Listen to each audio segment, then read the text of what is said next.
I am back. I am back. And I am back. Alrighty. I guess I might be carrying a lot of energy. A lot of energy. Because I'm here and I'm out and going, as you can see. Back on.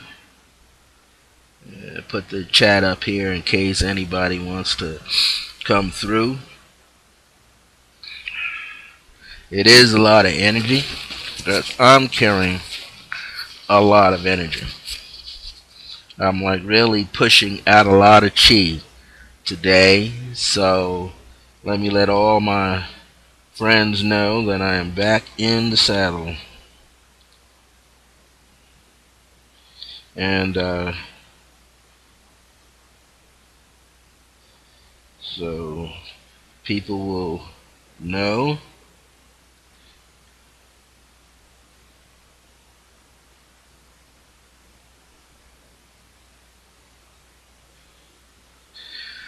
So, as we are,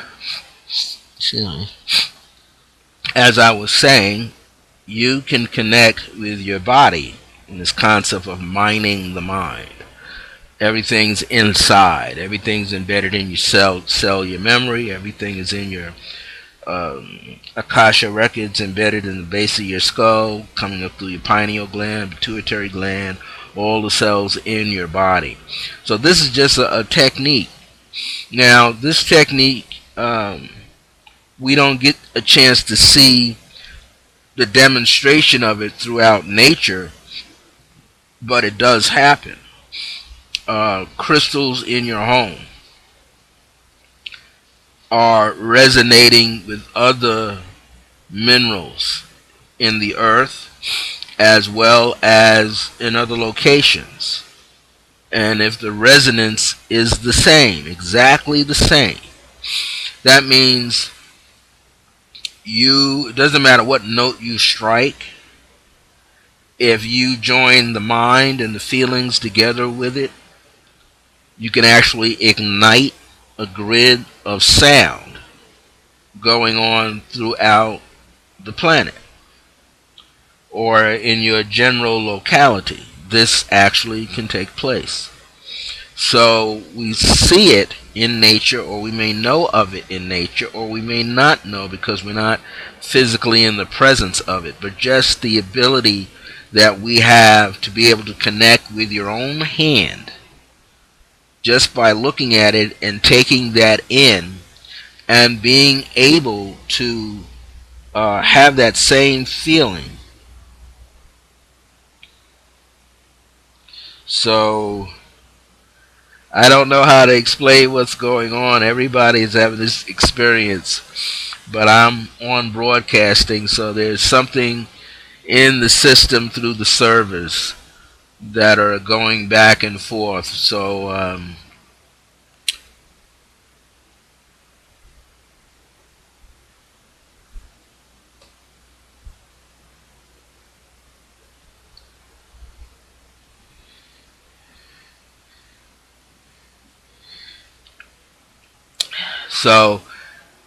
this process, waving to everybody who's having this difficulty, we're going to put this in the YouTube program so that it's there for people.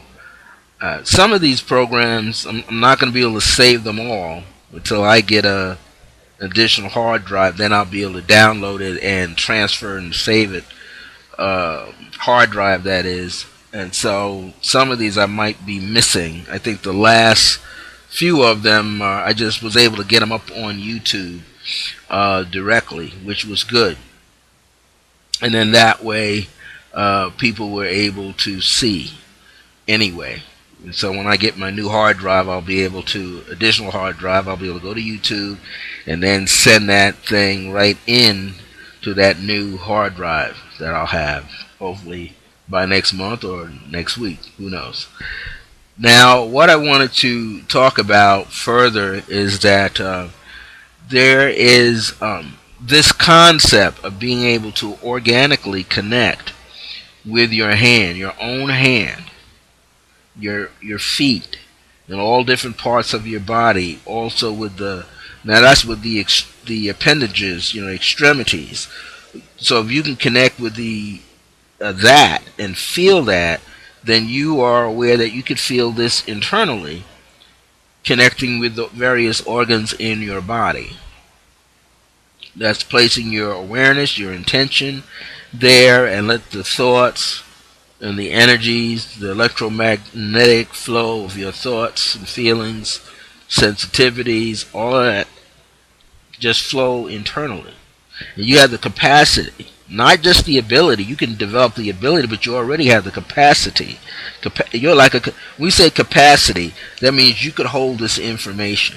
You're like in electronics a capacitor. Your body is a generator and a capacitor, a transformer and a receiver, and an antenna all at the same time.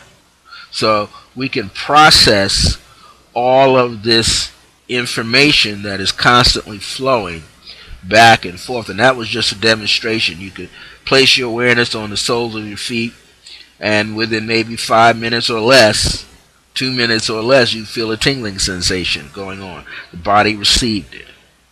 It's receiving it anyway because it's sending out electrical impulses in your brain all the time, back and forth. It's relaying these messages. So we know that's happening, and the fact that metaphysically we're explaining what happens, and spiritually explaining what, and occult-wise explaining what happens. All occult means hidden from your material physical eyes. So all of this can be experienced even with nature. As I said, you sound a tuning bowl, crystal bowl, a tuning fork, a chime, a gong, and anything close enough to it, and according to that particular instrument's density or sparseness, and whatever else is running in between, the molecular atomic structure in between, and whatever else that might be in between those two objects, or I'm going to say entities, this information, the sound, will resonate. It'll hit the frequency. Frequency means repeat, repeat, repeat. Not slow down, but repeat quickly, enough and long enough to ignite the energy flow of something else, which has to then move and vibrate with it, and then soon enough they can match. Sometimes we hear this with people who can sing. I have a friend on Long Island by the name of Hector, and Hector has been singing East Indian mantras for years. He's been singing these mantras, I guess, it's been about 20 years now. I met him in 1988. Yeah, I met him in 1988 through another client. I met him in 1988 through another client, and he and I linked together, and I heard him sing a chant, a mantra, and he sang it with such intensity and the intentions that after a couple of months, him alone just singing, you could hear what they call the overtone. So he had a beautiful resonation of a second tenor, I think baritone second tenor, full voice, and he was vibrating his body. And therefore, when you tuned into it as a form of meditation, the sound, along with your own breathing, connecting with his breathing, rhythm of the breathing, you began to hear that overtone, that light overtone, as if someone else was singing. And we might say now, with fuller understanding, who else was singing other than him, the higher self, singing? The angelic forces around him, angel, angel. It's the ang, like an angstrom. The luminosity, the light frequencies that he's able to emit through the tone of his voice was bringing that energy into fruition. So this is something that can be experienced, and you can try it yourself.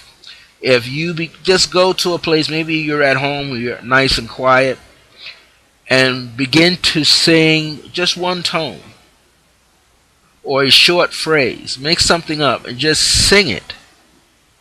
Sing it with passion. That's with fire, energy, passion. Pass the ion.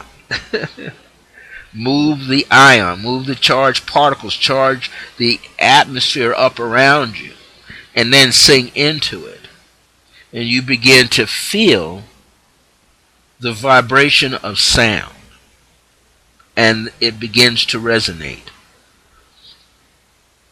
Now, this can be felt differently when you're outdoors, but it is magnified 10 times, 5 times, or 10 times over if there's you and 4 other people, you and 9 other people. See, then you get you and 10 other people, you and 20 other people. If you're all vibing on the same, as close as you can to the same resonance. Now, there's something called like call and responses. Churches and synagogues have them all the time, and temples, where the priest is singing a psalm or singing a passage in their scripture, understanding what that scripture is to mean to them. Then they're singing it, they're repeating it. And how they're repeating, there might be a group of them saying it one time, and then the other group responds by saying the whole phrase, or maybe saying Amin, or Leolam, however, whatever language they choose. But there's a certain cadence, a certain rhythm, that the one who calls the prayer out, or who sings the prayer out, and the congregants, the other choir members, and so forth, feel that energy. So they call it out, they exhale it out. And the people on the other side are receiving it and embracing these tones, these energies of color and light and sound and breath, taking it into themselves and then giving it back with the same fullness, the same intention. So what happens is not a seesaw effect that goes back and forth, not a tug of war. You're not trying to pull anything apart. You're uniting. People do it in various Facebook communities, saying various prayers, either in English, Spanish, repeating Hebraic prayers, Aramaic prayers. It's the same thing when you got a group of people, more than one person doing it, a group of people doing it. And as a group of people are doing it together, and if they understand the rhythm that goes into this effect that they're looking to create, they're not attempting it. The fallout from it happens. So the fallout from it happens, and this energy begins to resonate, and it gets in a concentric circles. So the group is putting out the energy, and each individual is putting out the energy. The individuals are not canceling each other out. They're able to send that vibration out, waves and waves of energy, with the intention of sending it. Now, to give you an example of what you're trying to do is, I've been knowing for a long time that I needed a globe. So I went out to a place called World Market over in Rio Rancho with my sister over the weekend after our meditation Saturday night, group meditation, and I purchased this was like $9, little hollow globe. Now I would like to get some globes later, and actually what I would like to do, and I'm going to do this, I'm going to get and I know that they have them. I'll probably go into some science and shops where you can get um, globular forms of planets. Then set them all up and place your intention out like that. By having a visual, you see, having a visual, you're able to understand and project your intention toward the object. Now, it's just not toward this object of the globe, but the whole idea is you're using this to get a clear picture in your mind, and then you're sending this thought into the ethers to connect with that vibration. And it does work. We've seen it. Maybe you've experienced it through transcendental meditation. That was big at the time when you had the group, the Beatles came from England, and they traveled around the world, and they made enough money, and they started hooking up with the Maharishi and doing transcendental meditation, which is still practice. And it just means what it is you're transcending past the physical, going into the ethers, into the astral, into the emotional, the pure energy of emotion, which is feeling and sensitivity, going into the causal plane, getting past the causal into the higher mental plane, and going all the way up to the monadic plane of yourself, the admin cadmin, perfect, replica of the divine nature, and being able to catch all of that energy through yourself and radiating to higher and higher and higher states of consciousness. Now, not only you're just going straight up through yourself, but you're hitting all the planes laterally as well as through longitude. Like here they show longitude and latitude, lat side to side, longitude up and down. I only put that there just to measure, right? To get an idea of degrees and angles. But what is the real purpose is to be able to recognize there's a grid patterns.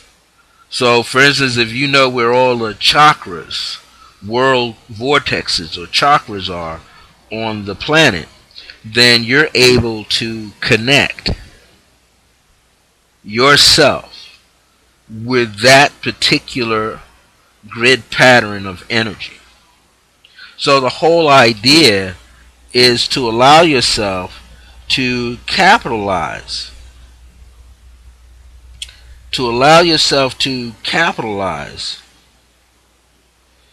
and feel the presence of all of that energy, and to be able to receive it. Now, there's another thing I've talked about too, going into mining the mind, is all of these basic spiritual programs that I'm putting out there in a PDF form. I'm working on a website, another website, and I'll probably have it really fully running with an e-commerce store so that you can use PayPal, go to the website, and buy these teachings. And I'm also going to do some other things too, where you will be able to purchase some sound bites. Some people have theirs when they rent them. I'm thinking about just letting you have them. I had the copyrights on them anyway, but to share that essence. So it's quicker to put things out, but I'm going to put things out through CDs. I have some old cassettes. As soon as I get the proper equipment, I'm going to change those cassettes into CDs, MP3s. And then you could get copies of the MP3s, and you'll just have this information so that you can listen. I might put a couple of things on them, or just might put one all together. But when you receive the information, you'll be able to utilize it right away. Now, the reason why I say all of this is, as an example, mining the mind, there's so much inside of us that are these jewels. We have numerous jewels, infinite jewels inside of us. And these jewels can be utilized to bless areas, to bring peace into their areas. So that's what I was saying. When people practice this transcendental meditation, they practice it around almost every day, and some people were specifically practicing on the new moon and greatly on the full moon, especially when the full moon is in Scorpio. They always say when a full moon is in Scorpio, that's one of the signs of people shouldn't get an operation, because they say, they bleed profusely. But also when the moon is full, a lot of crimes, domestic violence, murders, robberies, vandalism, a lot of things just go haywire. So what people can do is send out the sources of energy through meditations during those times that the moon is going through its various transitions. And as people learn to do this, as groups, as a whole, you can you can influence your environment. So when you start to influence your environment, when you begin to do this, you begin to see, you begin to feel this vibration, this awareness of this vibration in and out, things moving about. And this is just proof. Now, one of the other sides of wanting to mine all of this that's inside your mind is for you to be more aware of, again, your not only just your ability to do it, but your capacity, meaning within you are everything that you, as the shamans would say, the aboriginals would say, everything that you want to accomplish is on the inside. It's just a matter of getting to know the tools, getting to know your mind, getting to know the heart chakra, all the chakras, how they work, getting to know the mechanisms of breathing and postures, like they do in Qigong, and all of this is learning how all of that is utilized and how that is placed into motion. How to take the tool, activate yourself with the tool, or activate the tool. The tool is an extension of you, and to create what you need to create.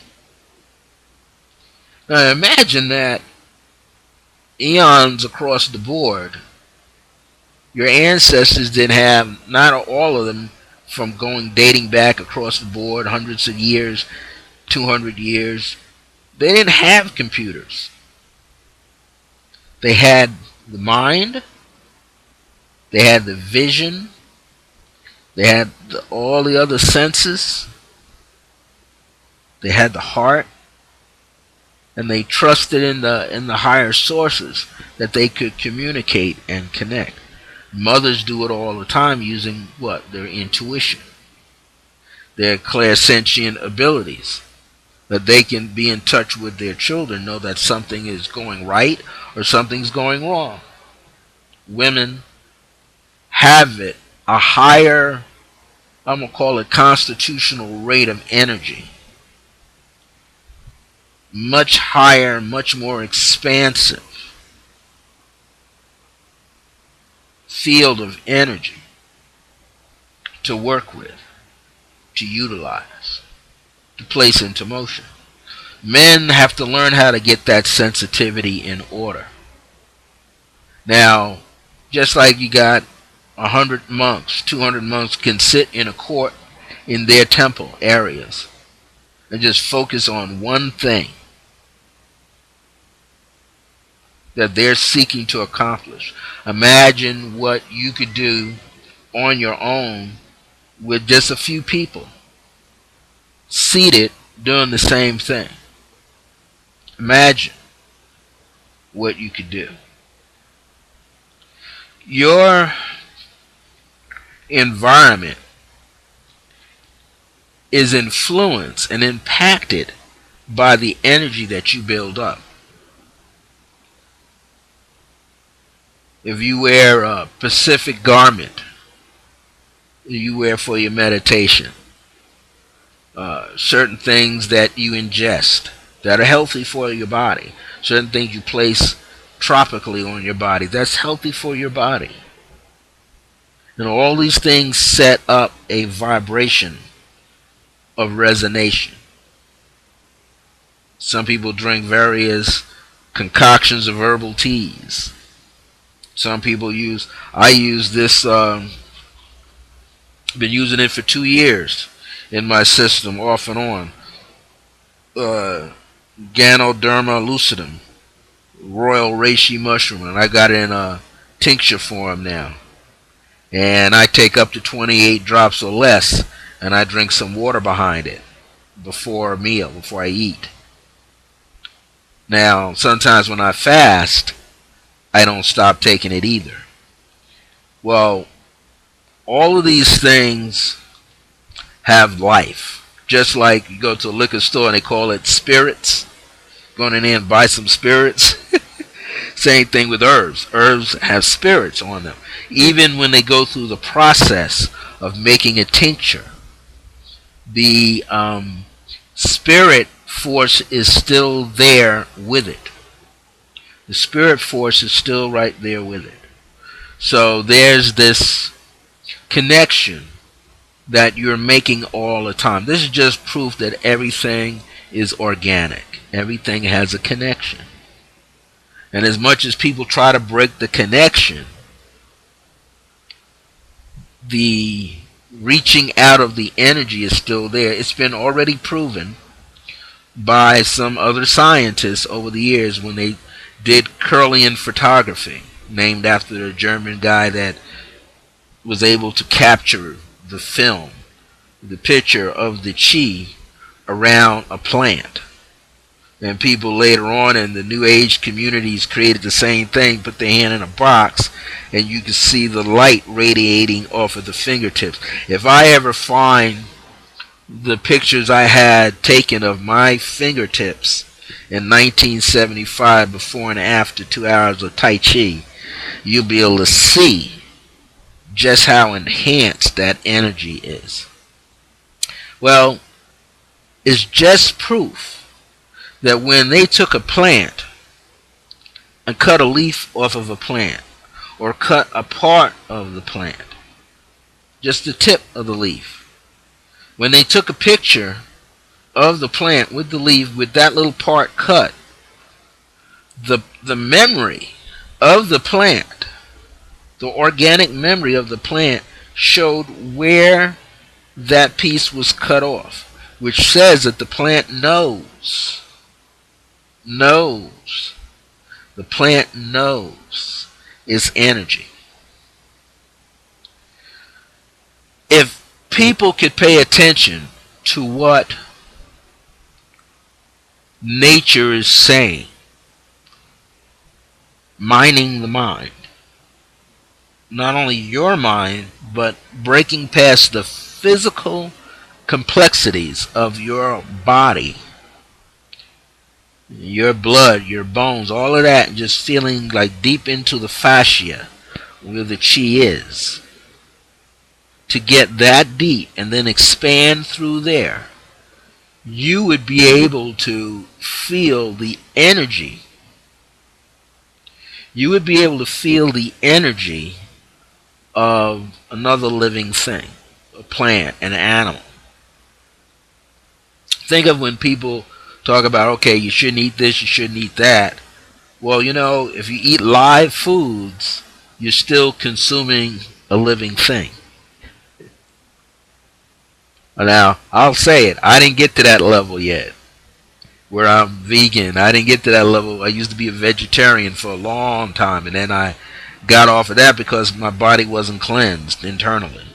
My body's a lot healthier now internally than it was 30 years ago, when I was back there, 40 years ago, trying to be a vegetarian. Didn't know anything about clearing out the colon, clearing the liver, clearing the kidneys, clearing the bladder, cleaning the blood. Didn't know anything about that, and no one was teaching that.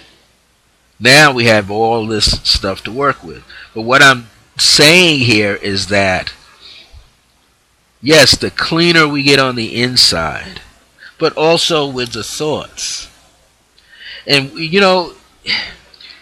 there are some people who don't have the clearest mind, yet the will of their intention is stronger than most of us that are in the spiritual field. Why? Because in their mind there's no separation.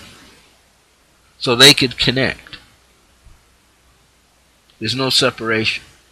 That's like when a person in the martial arts can break a board or a brick with their hand, their foot, their noggin, their head, their elbows. Why? Because they've trained their body and the mind to work together, where the object is fluid to them. That's what they basically did. It's fluid to them. They've trained the body to respond to pain differently, which is not to feel the pain, provided the technique was done properly. It's still mining the mind. Now there's another thing, minding, M-I-N-D-I-N-G, the mind. You can mine the mind. You can go inside and you can pull out those treasures, those pearls, those gems inside of yourself. But to make sure that you have consistency with those gems coming in, someone has to be the guardian. So you have to become the guardian of what comes into you. In other words, as the guardian of your own mind, of your own body, you are in essence a filter. You're not letting anything through. We have filters on air conditioners, and filters, you have a screen for on a fan. You have filters for in a heater, right? Now if you don't clean the filter, or if you don't discard the filter and get another one, or like in your laundry machines, when you're using the dryer, if you don't pull the screen out and clean that, and every now and then if you don't open up the housing and get really in there and clean that out, you'll have a fire, right? Because all that stuff is just going to get stuck there. It's going to get stuck there, and what? Nothing to create the breathing, the exchange. And then eventually you have a fire. Gotta have a fire because everything gets hot, it gets overloaded. So if you're not acting as a filter for your own mind and your own body, eventually junk gets there. Toxic matter begins to build up in various forms. Imagine people who don't know anything about this on any level. Imagine that they don't know anything about this on any level, yet they're still making a connection. Again, it's the will of their mind, the intention, the energy behind their intention, and the fact that they are expecting the outcome. They're expecting to receive it. So if they're expecting to receive it, what does that tell you? One of the things it tells you, they're not worrying about little stuff. They're not letting anxiety and stress eat them up alive. So the exercise is learning how to push gently the ego out of the way. Push old thoughts out of the way. Push old worries out of the way. So that what? The mind can get clear. That's what this is all about. In order to get clear, you've got to release a lot of things, right? You got to let go of some things. You got to let go of things that have no true value. This is why you can collect as many things as you want for a home or an apartment. But we all know over the years you keep collecting and you don't get rid of anything. You don't drop things off at Goodwills and Salvation Armies and St. Vincent's and all of these places. What happens? When it comes time to bring something new in, you don't have any room. You got to make room. It's time for you to move. That's when you really find out how much stuff you really have. You know what I did the other day? I purchased a book because I'm going through some experiences and I'm gaining some more knowledge. And I kept searching around, but I searched in the wrong place. I said, I know I have this book because I've seen it before. Well, I went ahead and I bought it on Amazon.com. I'm going to get it by Saturday, I know. So now I'll have 2 copies. Because I found it. I found it the next day. But it just goes to show you that you could have all of these things laid out and never realize that you already have them. That was a prime example that already had the information. And because I said, well, I'll just let go of it and I'll get it anyway. I didn't have to pay a lot. I only paid, I think, about $10 or $6 for the book. Used copy. But the fact that I already got a used copy, another one that I've had for a couple of years. So it just goes to show that how we can accumulate so much that we forget how much we actually have accumulated. And when it comes time to, like I say, to gather yourself and get ready to move and do all those other physical things, then you find out how much you've got. 2 and 3. I've got some magazines here, some things I've been looking at, and they're the same. So I had to just discard, let go. Only thing that changed was the cover, but all the information was basically the same. So it's the same thing for all of us. No matter what level we find ourselves, we have to be, in order to be a miner, M-I-N-E-R, of what you have on the inside, even before you begin to mine those jewels and those gems. Because sometimes they can be covered up with junk. Things that are rusting the thought processes. We have to begin to pay attention to what's of real value. I was trying to think of a term that the Chinese have feng shui. They have 2 different systems of feng shui, and then those in India, they have their term. It starts with a V. Can't think of it right now. And theirs is how sparse, not how dense.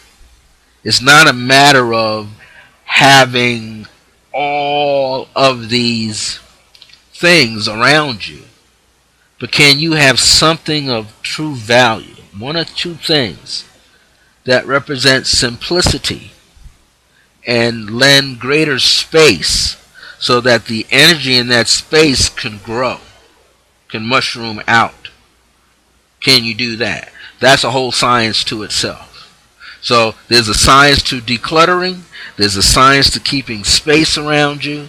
There's a science, various sciences to decluttering the mind. They say once you can declutter your physical, you declutter your inside. So if you get rid of everything that's boggled up on the inside, then everything on the outside has to replicate what's on the inside.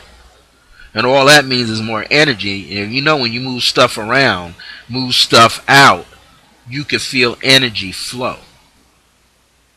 So it's important for us not to hold on to too many things. Learn to get rid of.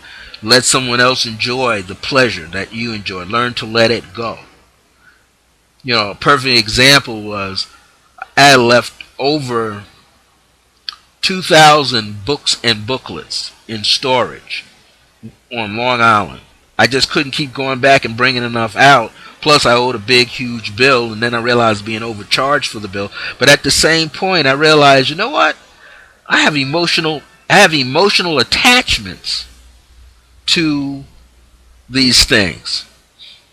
Now, I went back the first couple of months of being in Jersey in 2005. I went back about 8 different times paying the bill, but smart enough to carry 2 bags, right? Like, not duffel bags, but overnight bags. One inside the other and rolled up tight, paid my bill, go and load up as many books that I could. And I took the most important gemstones and healing stones. And then I had a Brazilian roommate. He drove me out. I mean, he was an angel. Yeah, little sports car. But it was big enough to say he could pack everything that I wanted. And we packed everything. And you know what? This is the cool thing. I had some other places and things and people I had to go see while I was out there. And this brother, Brazilian brother, never forget him, Adriano. He's married now with his fiance was Adriana. And they have a beautiful, handsome boy. I think they've been married now. Then they got married in 2010 or 2008. They got married September 2008, and so that little boy now, he's got to be at least 8 years old. Looks like the both of them. But anyway, he took all of my stuff back to the apartment that we shared in Newark, in the Ironbound, which is the Brazilian and Portuguese. One of the best places I'd say I ever enjoyed about being in Jersey. Other than my favorite place was Montclair. But just to show that the camaraderie and him helping me, he brought all that back for me. And I think at that time, it was a lot of stuff. A lot of it was gemstones. I got a big gemstone here. It weighs about 25, 30 pounds. Big clear quartz cluster sitting back behind this screen. I bought all my healing tools. All of them. I bought the best books. But guess what? I left over 2,000 booklets and books. Because it occurred to me that I'm going to get them anyway. Let them go. I had a friend that worked at the storage named Kenny Gamble. Went to high school and grade school and high school. In fact, he's related to the Philadelphia R&B writers. His father, Kenny Gamble Jr., well, he's junior, but Kenny Gamble Sr. Wrote a lot of R&B tunes, and he lived on Long Island. His dad lived in Philly.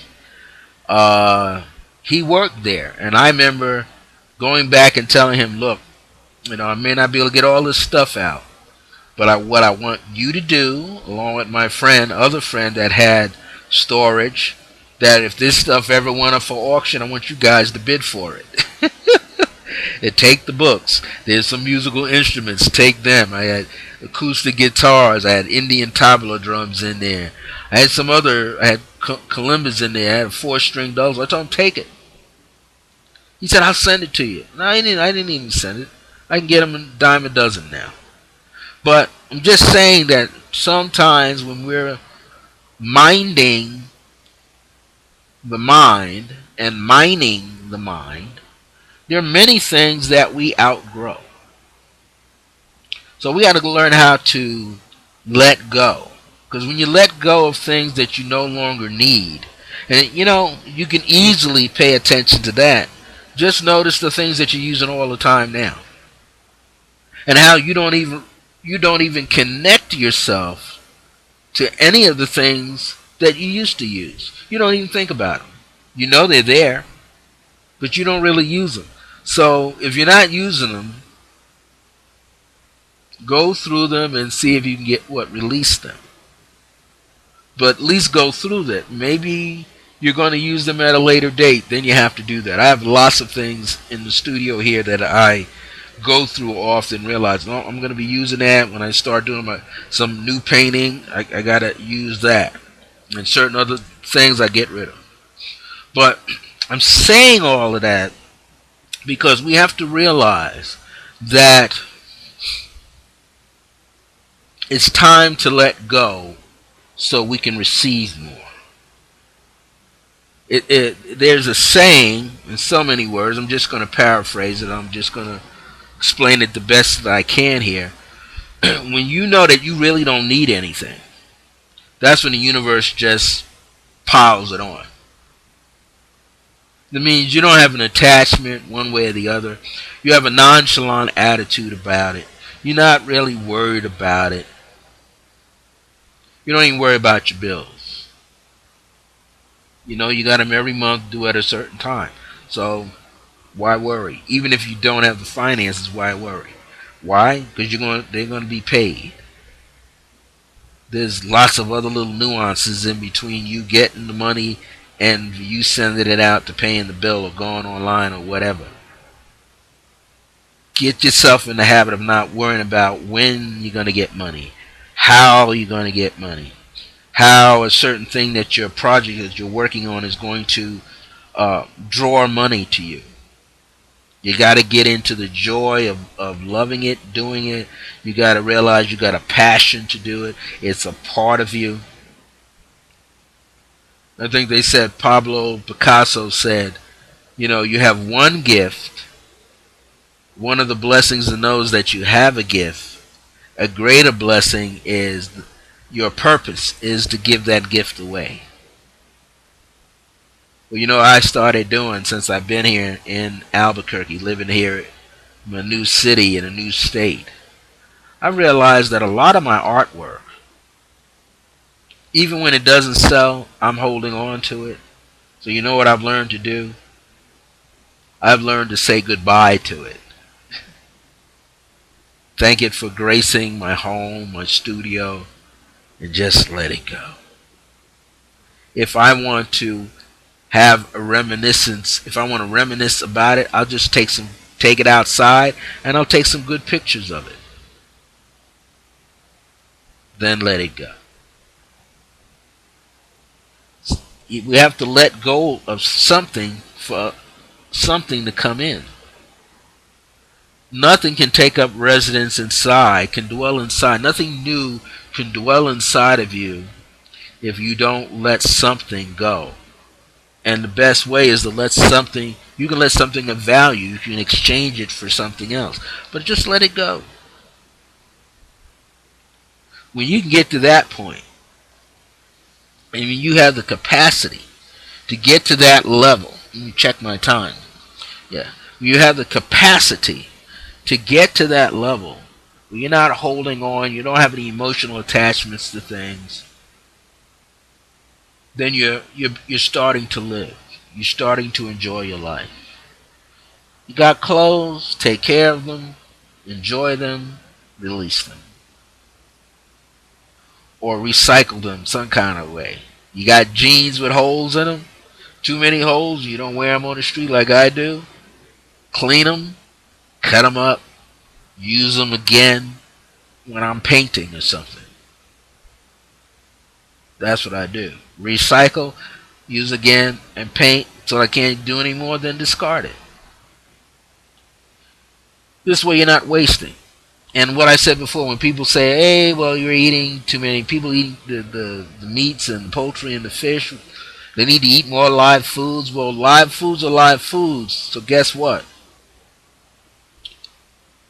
If you're not a breatharian, don't browbeat the person who's eating, in your mind's eye, that's eating negatively. Because on some level, you're eating negatively as well. Because you're eating a plant. Plant-based foods are live foods. You're putting the live food in your body. It's still alive. It's an organism. And we didn't get to that level where we can be the breatharian yet. And what it all basically boils down to is none of us have any business browbeating the next person at whatever level that we see them doing whatever. We're all one and the same. We're all on the same level. We all have weaknesses. We all have sensitivities. Some people hide their sensitivities. Other people wear it on their sleeve. So it's not our place to look down on anybody else.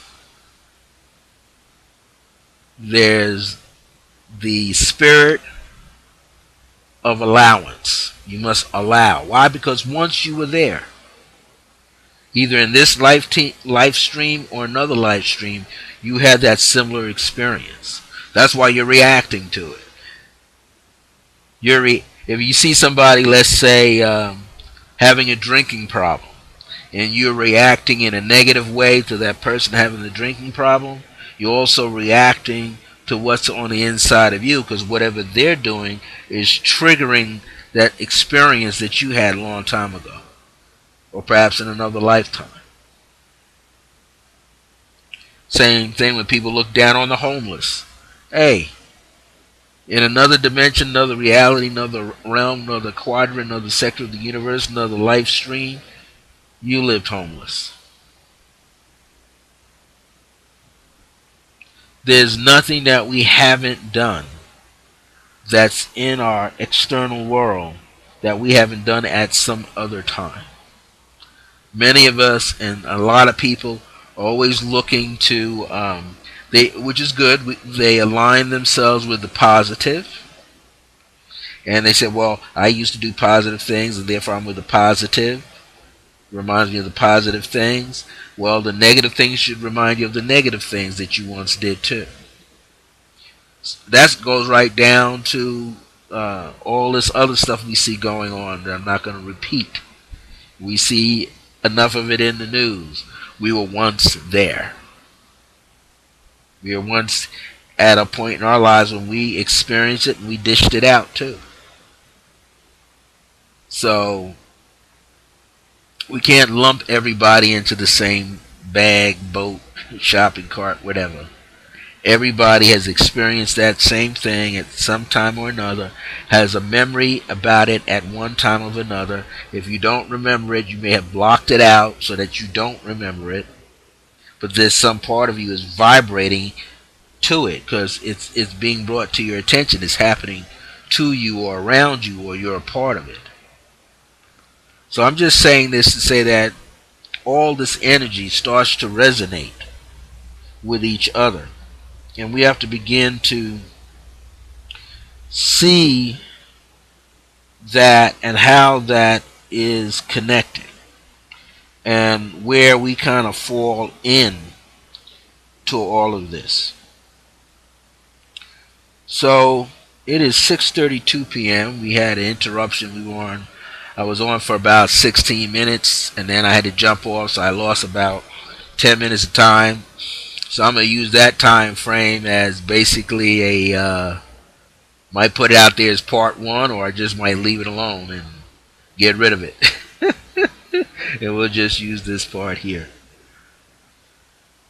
For those of you who are going to come back and watch this later on because you had some technical difficulties on your end for watching the show, I'm going to upload this into YouTube so that it can be seen by others. I just want to say at this point that we all are here to find ourselves, our purpose. As I say, we know that we're working on something. That's the karma, K-A-R-M-A. We're working to create balance in our lives. And then through that, we discover our dharma, our purpose for being here while we're balancing. Your karma gives you your dharma. And through your dharma, you can create your karma and you can balance it. These are things that we have to learn how to do. Now, there are a lot of good books on many different topics. For those of you, if you're like myself sometimes, or my sister, spiritual sister will, if I'm over at her place and hanging out overnight and getting up the next day, we watch Super Soul Sunday. And many people might say, all the negative things they want about Oprah, but she's a trendsetter. And she's had that Super Soul Sunday on now, and the master program's going, since 2008, putting all these terrific people out there. Jan Love Van Zant and Devon Franklin, all of these people. Some of the people in the hip hop community that made it, who talked about their levels of success, how they got there. But the bottom line is this. Do you know that on some level you are already becoming a success? Now, I'm kind of rambling on the show. I was going to use some Reverend, but I'm not going to use it tonight, but I'm still touching upon some of it. Do you know that on some level you're living your life a certain way where it's different than it was yesterday? It's different than it was 4 or 5 years ago, 2 years ago. If you were struggling at some point a couple of years ago and you're not now, that's a level of success that you have attained. You should applaud yourself for that level of success that created and helped you, where you can turn around and see that you got a lot of passion, a lot of compassion, and ability to move onward, to expand your life. So that takes, we know in life there's some ups and downs, falling outs that are going on all the time, but you have an opportunity every day to make a difference in your own life. And because the way that you carry yourself, the way that you see yourself, you could impact the life of another person. Let me put this in your mind. Your life is like one big, gigantic body of water. The water was still. But the minute you put your physical body into the water, you stirred the water from it being peaceful to now not being troubled, but just created motion through the water. Let's take it a further step back. The intentions that you've had over a period of time of wanting to step into a body of water, to dive into it, to swim or whatever, started long ago. Just like me saying, I just had to make up my mind. A big globe, a marble globe, a wooden globe, a glass globe, a see-through globe, a crystallized globe, or just something like this. The whole idea was to do what? Just get it. Didn't matter how big it was, but what it did matter that I could see some detail. That's what mattered, that I could see detail. So that when I work with my pendulum and crystals, that I could fine-tune my awareness of certain locations where I wanted to send my chi into. Not into this. This is just like a replica, some kind of a replica of the earth. But it gave me a focus. That's what I'm trying to tell you. Focus. Give yourself something to focus on. Give yourself something to achieve, a goal. and then set yourself out to do it, to achieve that goal. Look at how well you can motivate yourself, how well you can discipline yourself, how you can empower yourself. You know, like Reverend Ike says in one of his books there's 4 different things you've got to take into consideration to see something happen in your life. He said, you have all these infinite thoughts, but you got to make them definite in your mind, or they'll remain in the ethers, never to come down. He used to say this: if you could think it up, if you could think it up in your mind, think it up, think of it up in your head, eventually you could bring it down. You could materialize it so that you could touch it. This is something that we can do over and over and over until we begin to see things crystallize around us and see opportunities present themselves that lead us to that. Which not only the object and the events, but the people who are what? Resonating with it, who have a piece of the puzzle piece while you're heading toward your goal.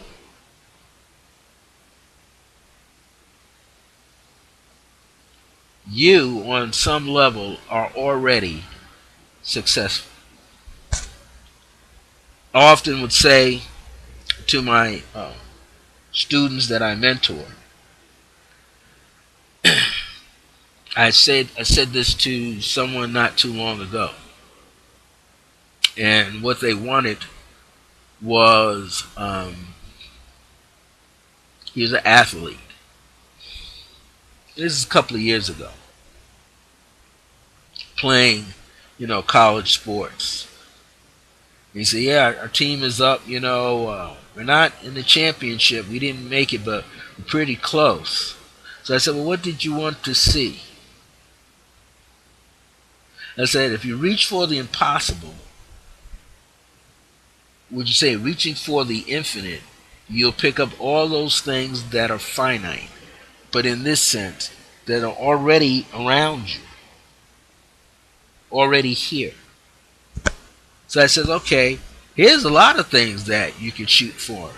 Okay, your entire team is wanting to win their division so they can go into the upper echelons and be in those various championship games for their division. Along the way, depending on what position you are playing, you're seeking to be the best team player with individual stats, if you want to call it. So you got individual stats and you got team stats. So you're playing a good game, you might be striving to get it to be the MVP, most valuable player. You made things happen. The certain play that you made turned the game around for your team. Let's go back further. You had to make the proper weight to play your position, which means you had to exercise, you had to train, you had to drink plenty of water, supplements, get plenty of sleep, practice the plans over and over and over, playbook. Take it back even further. You had to live a healthier lifestyle. Take it back even further. In order to play on the team, you got to maintain a certain grade point average. You're not playing. So think of all of those things. Maintain a perfect grade point average so you can play the game, be on the team and play, learn the playbook, be the best player at your position, be the best team player at your position. And hopefully the rest of the team can replicate in the same manner so that they could win at every level, so that they can win their division and win the championship. That's a lot of stuff going on. Can you be successful with your teammates?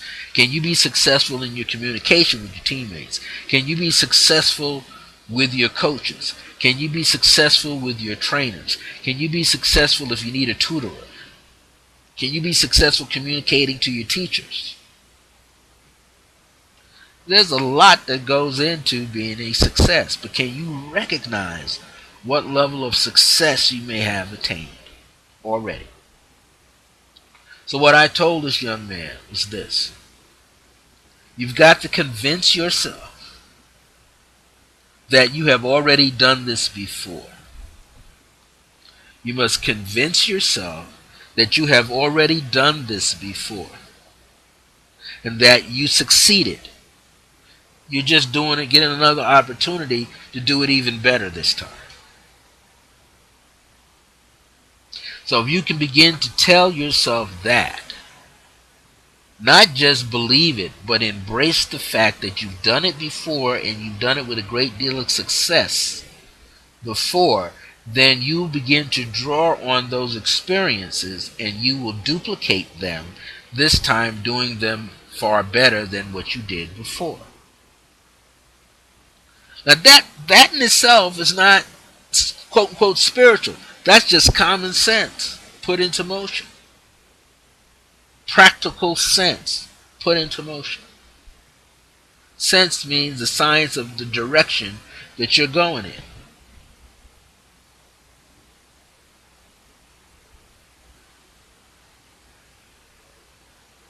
So you go from this size of accomplishments to this size of accomplishments. Go from this size of accomplishments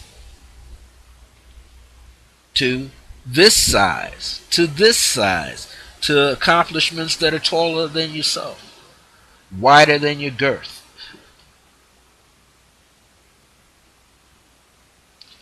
Everybody has to find out what is good for them, what is safe for them, what is comfortable, and then push past what makes them comfortable. One of my friends online says, when you're fearing something, walk toward it. The anxiety about it and the stress about it melts away. Why? Because you're facing it, you're confronting it. Here's another thought. Why worry in the first place? There's certain things you're not going to be able to change.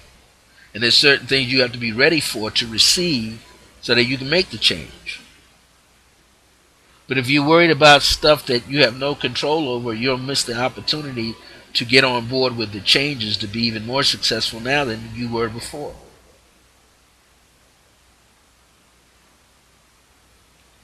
People say it this way. Don't create a situation if you don't want to walk through it. My ancestors used to say that all the time when they were around the physical plane. Don't create a situation. Don't create a chain of events, even through the word, the power of your own word. Don't speak something through your own mouth. People say there's money in your mouth. I mean, there's ideas and you can speak them. Well, there's challenges inside of you too that you'll speak. There's worries and anxieties inside of you that you will speak. So what Reverend Ike was saying was, you got to decide to make the infinite definite. Then you got to embrace it, which means you know that you deserve to have that experience. And this is why I say, yeah, how are you going to deserve it?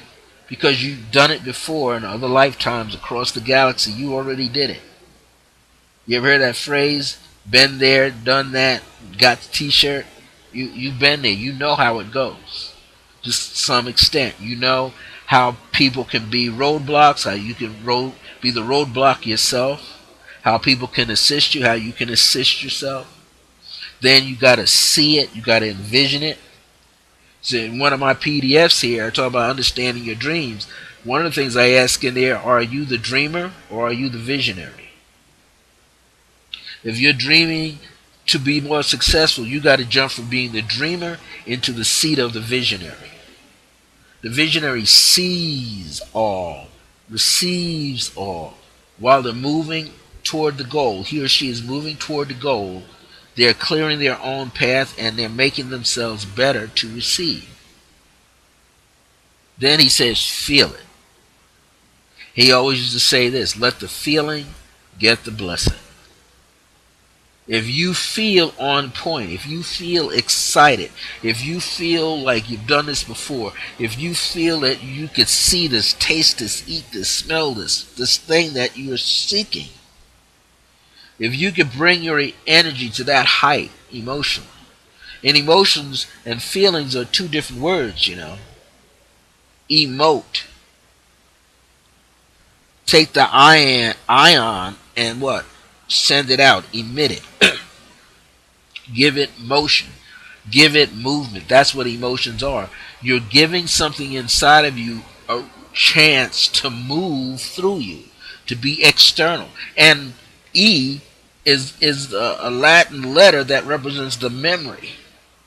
You know, can you remember the energy that it took to put something out there, to release it, emote it?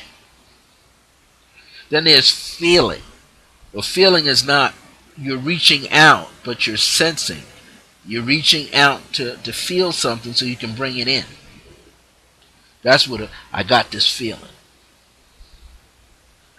Late James Brown used to sing it. I've got the feeling. I've got the feeling. You don't know what it means to me or what you mean to me. I got the feeling. All of us get a feeling. All of us get a feeling that someone important is going to call us. Maybe there's a job you're seeking and you just feel it. You know it's coming. You may not be able to describe what that thing is, but you know that thing is bringing you something. You know it's coming. You can sense it. Well, if you can sense it, then you're going to have the capacity. If you have the capacity to sense, you'll have the capacity to feel. You'll have the capacity to receive. You have the capacity to embrace. You also have the capacity to let your thoughts flow so that they can come back to you.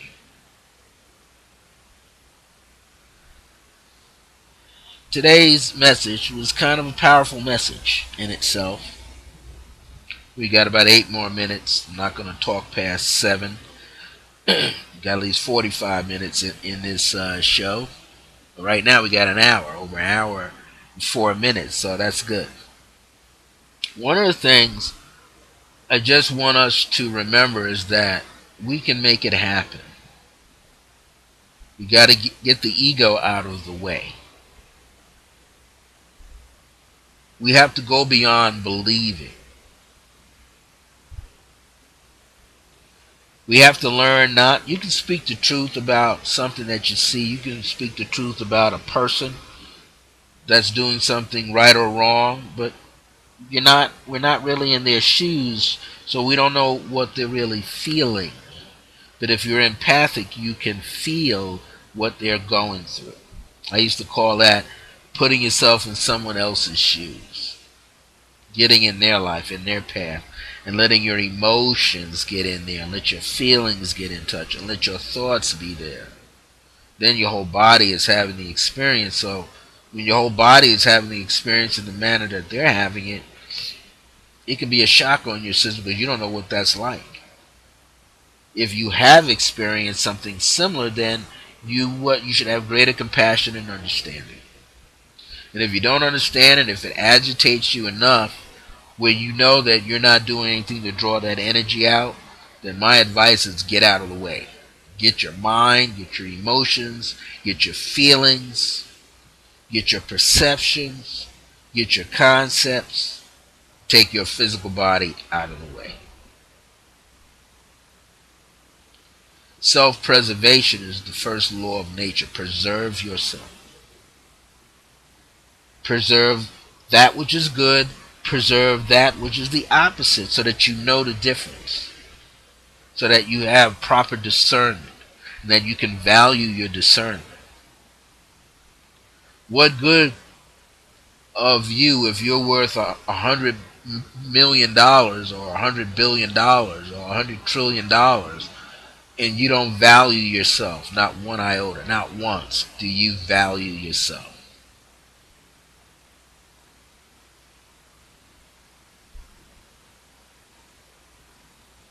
There's no way in the world you can put a value on yourself. You're priceless. Why? Because the spirit has no value. The spirit is what it is. It's beyond man-made concepts of value. So is your higher self, your divine self, your angelic self, all these things that you can connect with. You're not on the same level with what you think that it is or what you think it could be. So we got to get to that point where we are creating an understanding for ourselves. We just have to know what it is that we want. We got to then embrace the possibility that it can happen and that it's going to happen. And then what? Then we're going to prepare ourselves. We're going to get more excited about it. And we're going to begin to see how it can fill in the gaps in our life, how it can make the changes, how see ourselves making the changes, how we want to be the benefactor. We want to be the benefactor, but at the same time, we want to be the one that's doing the giving too. If you could think of what, there's a free website that I have by this guy Jeffrey Oswell. One of the concepts he wrote in there was, if I'm going to give you for 12 days in a row, you're going to have a notebook, and for 12 days in a row, I'm going to send you an email with like play money, like Monopoly money. And I want you, by the end of the day, have spent all of it. Write it down on a piece of paper at the end of the day. Now, what the challenge is, don't do the same thing twice. Because the next day, he'll double that. Then he'll triple that. Then he'll quadruple that. And before you know it, you've gone from taking maybe $700 to $1,500 to $3,500 to $7,500 to $15,000, right? So you go from 700 to 1,500 to 3,500 to 557 of $5,700, maybe 6,000, then 12,000. Now check this out. Then he jumps. That I may not have that in the right order, but he'll jump from when you're just dealing 12,000, where it's on 120,000 or 50,000, 75 or 150,000. He'll take you all the way up till you hit that 12th day, where now you're dealing with $1 billion. And he says what? Spend, circulate $1 billion. So in your book, at the end of the day, you maxed it out. Well, what does that really teach you? The lesson is there's no attachments to material finances. The universe is plentiful. The universe will support you. It's your unfailing supply. And you're learning through the power of humility, gratitude, compassion, unconditional love to give. As you give, you receive more. You receive ample, more than enough, because you're giving a great deal. When I did that exercise, it really opened me up to the possibilities. Because you are, in essence, forced to break through limited thinking. When people talk about poverty consciousness, here's the other side of poverty consciousness. Breaking through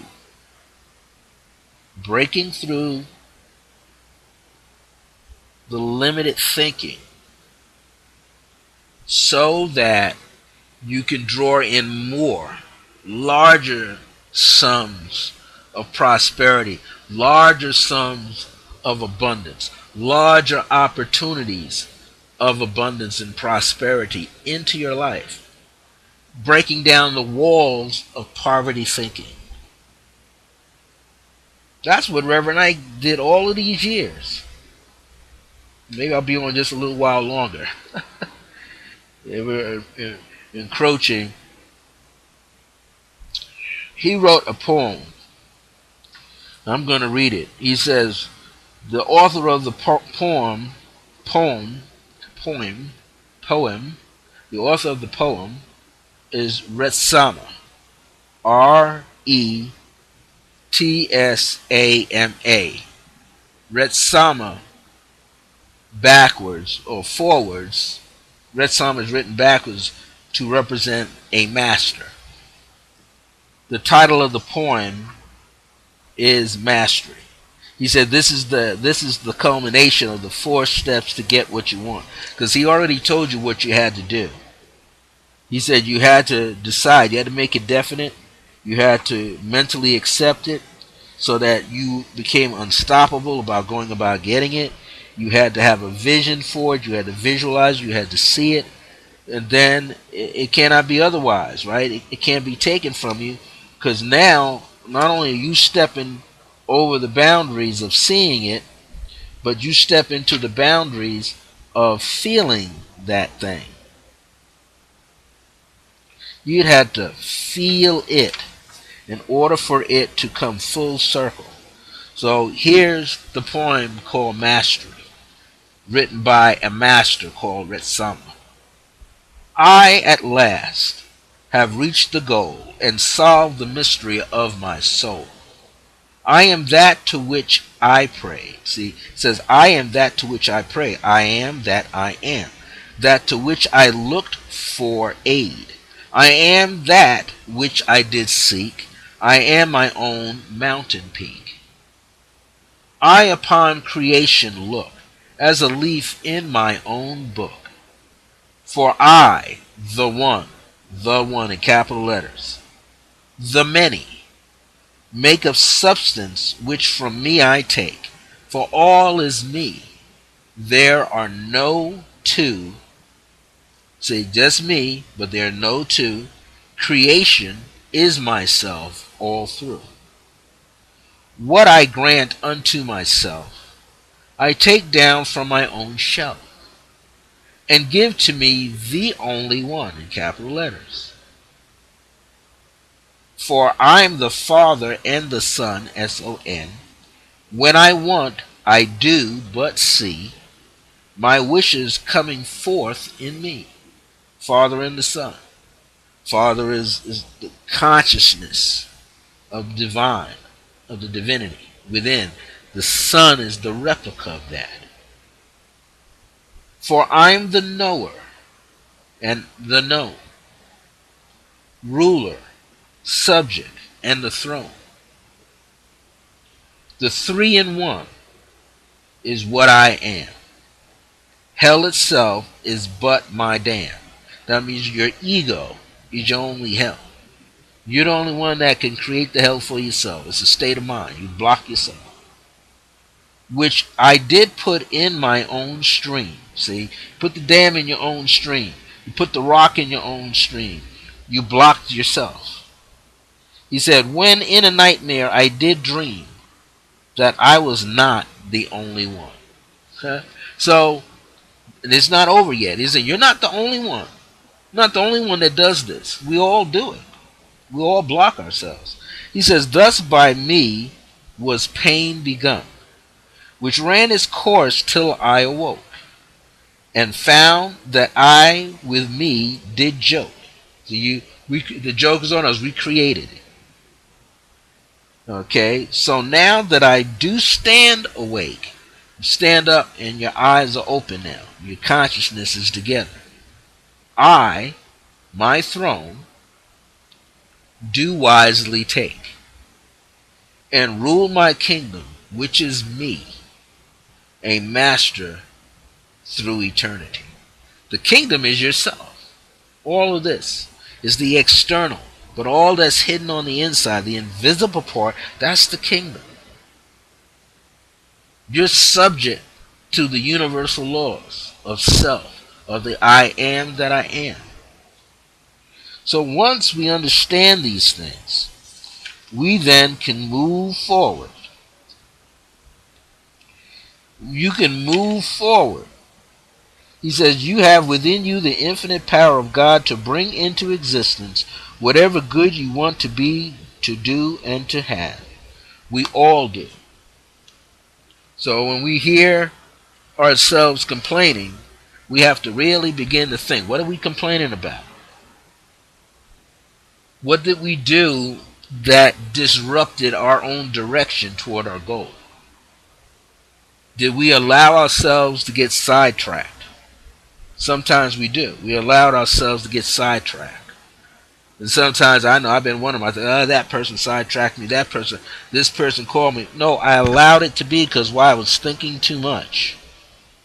And I got away from the central thought, the middle pillar. Stay in line with the middle pillar because that's direct from head to toe.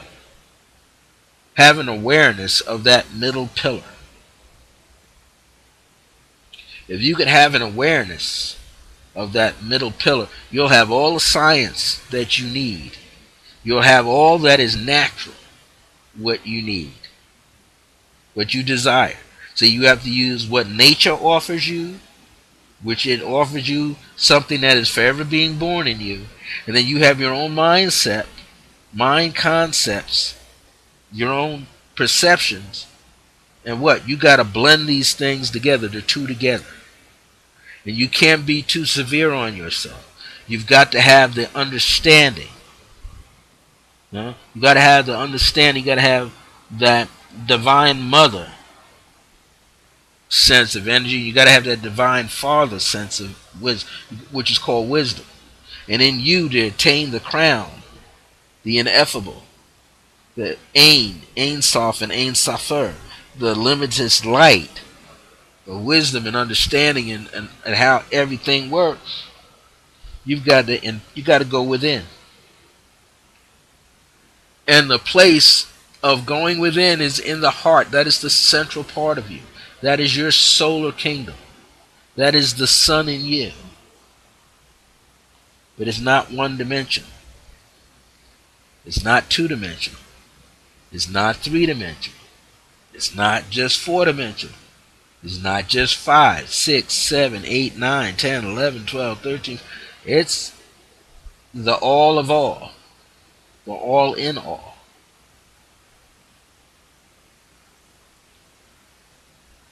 We got to get to that level of comprehension.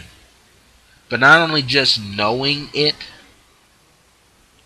living it. And here's another thing. Let's learn to give credit where credit is due. Always say, where you got some of your teachings from and your wisdom from and who influenced you, who kept you on the path. None of this was done too much by ourselves. Yes, there's a lonely path. Sometimes you're on it by yourself.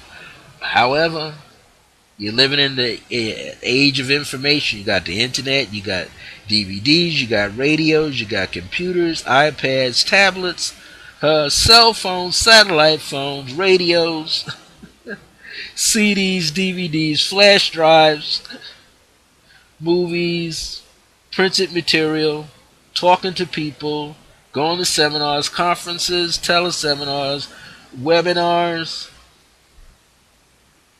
going on retreats, getting bombarded, being influenced, having the experience,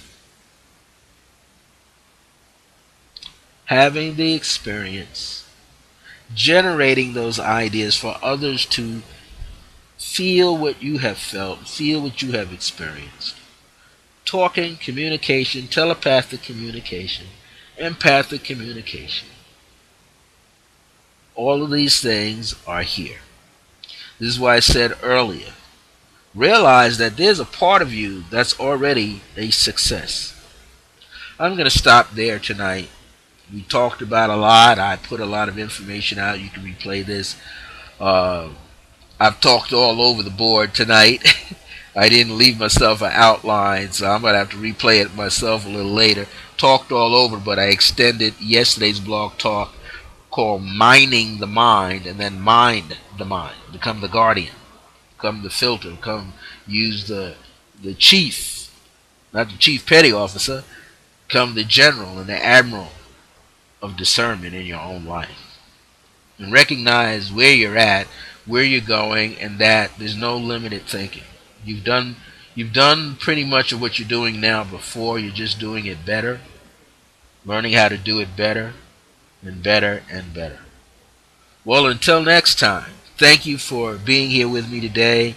Sorry for many of you having technical difficulties like I've experienced in the past. And I'm going to upload this show into my YouTube channel within the next hour. And you'll see that. I've got to get some other additional equipment like external hard drives. I could download a lot of my shows back onto there so I could take it from there and upload them into better shows. I'm also at some point are going to start putting together, because I'm working on a website here. I think it's called Wix, Wix.com. You can start building your own website. As soon as I can figure it all out, I'm going to have my, which many of you probably don't know, but I'll just say it here, flash it up there real big. Working on this here, the Circle of Grace 1, the Circle of Divine Grace and Remembrance. This is my brother Francis's new revised basic spiritual courses in PDF, and I have 5 of them available. They're $27 a piece. They're in PDF form. The key to life is numerology, which is also called numerology, the shorthand of astrology, the art of manifesting your heart's desires, which is the 10 fields of awareness that you go through, white light meditation and energetic shields, understanding your dreams, and tarot basics 1, 2, 3. Each one of those is in PDF for $27 a piece. If you buy the full set, all 5 as a set, I'll give you a $17 discount. You can get all 5 for $118. So you want to email me at iam.circleofgrace1@yahoo.com, and I'll tell you how you can go about paying through PayPal, or if you want to pay another source to me, like send a check or a money order, we can do that. By November the 1st, I will be putting out some more. Like I have at least 6 more that I'm planning to put forward, maybe 7. The Art of Pendulums, Handwriting is Mind Writing, Energetic Palmistry, The Art of Psychometry, How to See, Scan, and Read Auras, Decree and It Shall Be. I might put out a book of prayers, affirmative prayers and decrees. I don't know yet. No. Got a lot to put out. I'm definitely making them all $27 a piece so that we'll have a full catalog. And that's what this other website is for, creating a full catalog of PDFs at $27 a piece. Mostly anyway. And may have 2 or 3 together in a PDF form. The whole key is that you can get this information. These are books. And there's so much time and energy. I don't have time to even print them in the books. I'm just leaving them in PDF formats, and then you could jump right to it. And we're going to turn a lot of these into seminars, so make sure you get your copies. Stay in touch. We're going to have some teleseminars based on these and other things that I'm teaching. And I'm going to put together some DVDs as well of me. A lot of people ask me, well, when will I put out my Tai Chi again, which is ISA, Inner Spiritual Attunement, White Eagle's Wings. I have a 16-movement short form that came to me way back in 1988, and I've taught it to about 100 people since then. Now, I know that's a long time. We're talking about 30 years, 100 people. That's like, what, 3 point so many people a year. I only pass it along to a few. So I'm going to eventually put together a DVD of that, and I'm going to try to go to a park and set up a camera where I'm doing the Tai Chi movement. I have to find a way to put it together. I have someone videotape me, the 16 movement short form. And I've had some other beautiful forms that have come to me. They're even shorter, 8 movements. Yeah, 8 movement form, 4 movement form. So I'm going to put all these things together Just need a little bit more time and put the Tai Chi off a little bit. Maybe some people want to come all the way out to Albuquerque, and I'll train you in the 16 movements. You spend a week and you learn all 16. You spend a weekend and you learn the 16, and you spend a weekend and learn 8. But, spend 2 weeks. Come out and spend 2 weeks, and in 2 weeks' time, we give you all 16 movements. 8 movements in 1 week, 8 second part, second 8. So I'm coming up with some brand new movements. These are not for self-defense. This is for moving energy throughout your body, throughout the universe, making full power connections, and bringing the balance back to yourself. Well, if you want to find out how to get a hold of the 5 PDFs before they go into this website, you can check my Facebook, Brother Francis, Revels-Bey, Circle of Grace 1, which is my other fan page there, and how to pay for them. Everything's there. Or send me a private email to iam.circleofgrace1@yahoo.com. And what will happen is, when you get the information that I send to you by email, then you pick what you want. Tell me which ones that you want. Whether you want all 5 for 118, or you just want to pay anywhere from 1 to 4 of them at $27 a piece. You tell me the ones that you want, and then I will send you a PayPal invoice, and you can pay it through PayPal, the full amount, whichever ones you buy, or all 5. Soon as the transaction is completed, or if you send me a check or money order, when it clears, then I will email you the PDF. So make sure you give me a very good, current, best email address, because that's how you get these. All right, and maybe in September I'm going to do some teaching from them. And then if you want to buy the lesson plan, you can buy the lesson plan. So, until next time, I'll be here next Thursday at 5 p.m. Mountain Standard Time, 7 p.m. Eastern, 6 p.m. Central, 4 p.m. Pacific Standard Time next Thursday. I'm going to do a treat. That is my late mother Grace's, would have been her 98th birthday. And I plan to release some very important information on that particular day for the group. This Monday is the Lionsgate energy.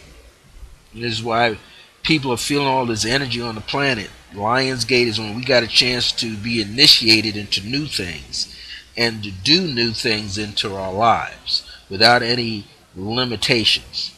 So you're going to get that chance. Now, this is a 9 universal year. August is a 17/8 universal month, and the 8th day is going to put you into a universal 25/16 universal 7. And if you know about numerology and your personal year numbers, if you know what your personal year number is, you just add it to the year, and you'll know what this year is for you. And then you'll know. See, for me, that day is gonna be an 8 universal, 8 personal day. So that's gonna be, I'm gonna get the 888 vibration happening for myself. And there's just so much that you don't want to miss. If you meditate by the new moon, the full moon, no matter what you do, stay in sync, stay in alignment, stay in attunement with that which is divine. And you'll start seeing some things flow to you. You'll start seeing prosperous consciousness, abundance, everything starting to open up into your life. Well, again, this is Brother Francis Z. Revels-Bey. You can Skype me at 505-349-4722. I have another number, but it may not be working right now. And that number is 505-717-4722. You can leave a message on my Google Talk number. You can just leave a message on 505, I believe that's 505-349. I haven't used it in a long time. 1943, I think it is. Well, anyway, I can't remember all of these numbers, but Skype me on 505-349-4722, or just email me at iam.circleofgrace1 at yahoo.com. You can also email me at my backup, iam.circleofgrace1 at gmail. When you buy these PDFs, I'm emailing the PDFs from the Gmail account. So I want to let you know that, and I'll put that in the email that you receive them through my Gmail account. So I've talked myself out. I'm ready to go back and work on this website and do some things I need to do with it to make it spiffy. And as I said, my grace is your grace.